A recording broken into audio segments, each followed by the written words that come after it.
And new this morning on We Are Iowa Plus, concern over the quality of the water we are drinking remains a hot topic in our state. Yeah, Iowa has the second highest rate of new cancer diagnoses in the country.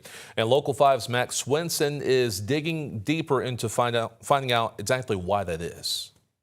Even though risk factors for cancer are hard to study, Iowa's cancer advocates have a decent idea of what's contributing to the state's cancer incidence rate, the second highest in the nation.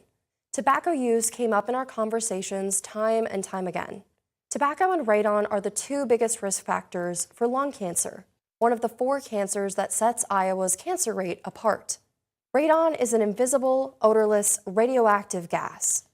70% of Iowa homes are at or above the EPA's action level for radon, the largest percentage of any state. Someone who's exposed to smoking has, X risk of cancer, and someone who's exposed to radon has Y risk of cancer, but somebody who's smoking and exposed to radon has this exponentially higher risk.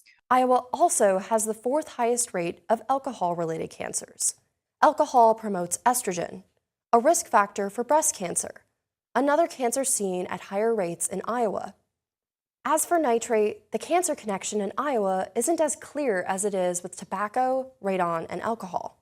But that doesn't necessarily mean nitrate exposure isn't a risk factor for cancer. According to the National Cancer Institute, the strongest evidence for a relationship between drinking water nitrate ingestion and adverse health outcomes is for colorectal cancer, thyroid disease, and neural tube birth defects. Many studies observed increased risk with ingestion of water nitrate levels that were below regulatory limits. That NCI review looked at 30 studies.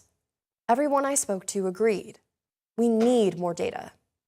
We didn't decide after one study that smoking causes cancer. There were hundreds, again, if not thousands of studies that have really established that link. The EPA called for a health assessment of nitrate in 2010 to determine whether it should lower the standard. At the time, the leading experts that think about environmental health at the EPA felt that was convincing enough to trigger the need for new assessment.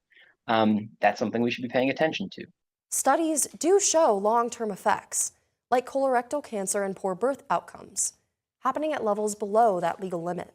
I think that puts us in a bit of a tough bind while we wait for that to get resolved, because we have lots of communities that are in that range where many folks and studies have said that it could be unsafe for things beyond blue baby syndrome, which is what we regulate nitrate for, but for longer term unwanted health exposures and outcomes like cancer. Siddig told me science works slow, and often policy works even slower.